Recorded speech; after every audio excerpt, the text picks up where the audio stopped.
Okey, bila kita sebut pasal Morocco, kebanyakan dari kita ni terbayangkan negara yang penuh dengan kawasan tandus dan berwarna coklat seperti pada pasir lah. So sebenarnya benda yang sama juga saya punya bayangan sebelum saya ke Morocco. Tapi bila dah sampai pergi ke Morocco, sebenarnya benda tu sangat berbeza. Sebab Morocco ni dia sangat besar. Jadi belah utara dia lain, belah selatan dia scenery dia lain, berbeza. Jadi contoh macam dekat belah utara seperti di Tangier Port, bandar dia lebih ke arah seperti binaan Spanish kolonial. Kiranya orang kata walaupun Morocco ni dalam benua Afrika, tapi sebenarnya dia masih lagi ada unsur-unsur Spanish sebab kedudukannya berhampiran dengan Spain. Contoh yang kedua adalah bandar Chefchaouen. Chefchaouen ni terkenal sebagai the Blue City of Morocco, di mana bangunan-bangunan di kawasan Chefchaouen ni dicatkan dengan berwarna biru. Jadi siapa yang kaki Instagram, yang suka tangkap gambar cantik-cantik, yang OOTD, korang memang tak boleh skip tempat ni sebab dia memang sangat cantik. Okey, bayangkan bangunan yang dicat warna biru ni terletak di kawasan pegunungan, di kawasan kaki bukit dan kaki gunung. Jadi dia punya bandar tu memang sangat cantik dan kita akan rasa satu kelainan. Dan seterusnya kalau kita pergi menghala ke belah hara ke selatan lagi Morocco, kita akan sampai di satu lagi bandar iaitu bandar Fez. Bandar ni terkenal dengan pembuatan barangan kulit.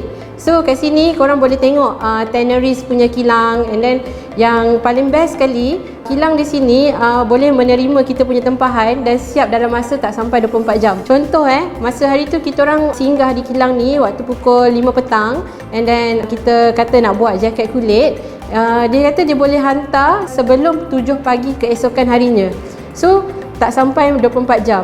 Dan apa yang lagi kita orang surprise, sebenarnya dia hantar pada 10 malam tu juga. So kiranya dalam beberapa jam dia dah boleh potong leather tu, and then dia boleh buat jaket untuk kita ikut ukuran yang kita nak. Di kilang pembuatan kulit ni, kita boleh tengok macam mana dia memproses kulit daripada A sampai Z.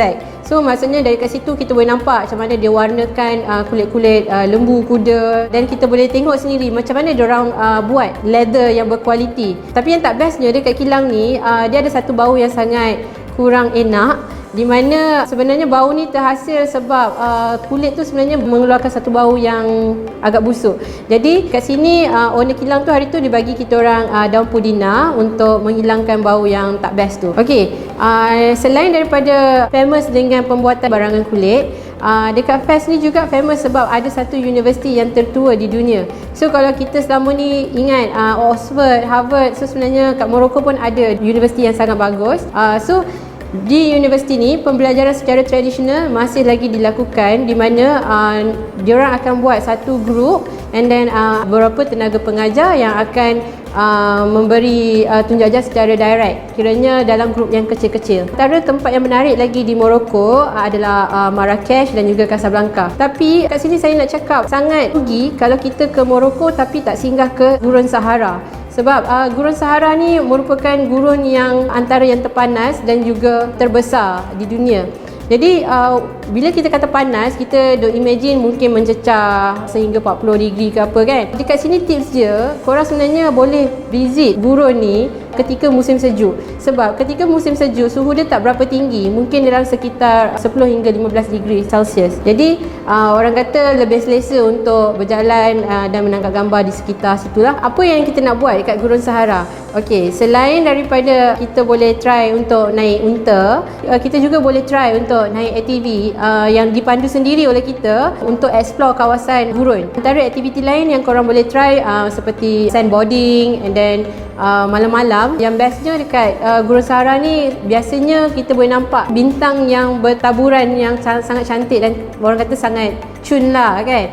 So siapa yang suka ambil gambar ni, memang korang akan rasa amazed dengan taburan bintang yang begitu cantik. Kalau korang ni risau pasal makan, korang tak perlu risau kalau travel ke Morocco ni pasal makan, sebabnya majority di Morocco ni memang serve makanan halal.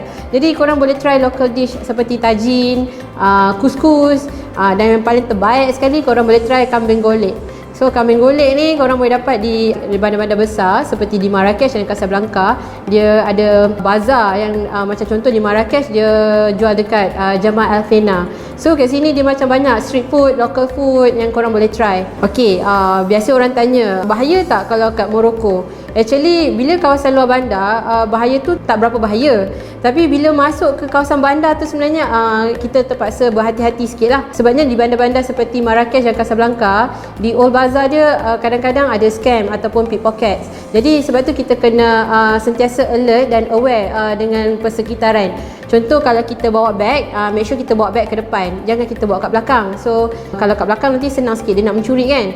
And then yang keduanya, jangan simply ikut orang yang kita tak kenal ataupun orang yang kononnya nak tunjuk kita jalan. Sebab kawasan Old Bazaar ni dia berpusing-pusing sikit tau, dia macam maze. Kadang-kadang kita boleh sesat kat situ. So kalau boleh kita jangan simply ikut orang yang tak kenal. Sebab pernah satu kes, kawan kita orang dia ikut orang ni nak tunjuk kedai.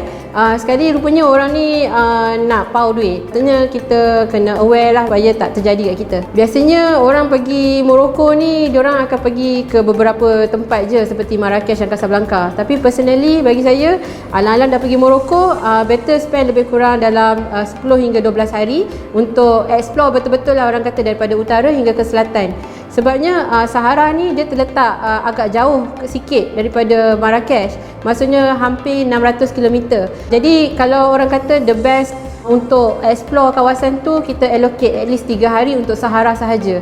So at least 7 hari ataupun 8 hari untuk cover tempat-tempat lain yang menarik. Antara tempat lain yang mungkin korang boleh include dalam itinerary korang adalah Essaouira. Kat sini korang boleh nampak satu benda yang sangat unik, iaitu kambing di atas pokok argan. Ingatkan memang kambing tu diikat, tapi sebenarnya tak. Memang kambing tu panjat sendiri atas pokok argan sebab dia suka duduk situ. Cara terbaik untuk explore Morocco ni sebenarnya adalah dengan road trip. Sebabnya daripada satu tempat ke satu tempat dia agak jauh dan pengangkutan awam dia agak kurang efisien bagi saya. Jadi kalau nak jimatkan masa, sebab kita pun cuti tak banyak, better kita road trip lah untuk explore dengan lebih mendalam. Okey, berita baik, kalau dulu nak masuk Morocco kena pakai visa. Okey, macam sekarang ni dah tak perlukan visa. Jadi korang boleh masuk je macam biasa, seperti korang masuk ke negara Europe. Daripada segi currency pula, korang boleh bawa cash seperti dolar ataupun euro, dan kat sana boleh tukar dekat local bank. Kalau nak senang lagi, korang boleh withdraw daripada ATM. Yang penting korang kena aktifkan untuk pengeluaran antarabangsa. Okey, contohnya kalau korang perlukan kawan untuk join travel ke Morocco, korang boleh check our Facebook ataupun Instagram TMPL Backpackers.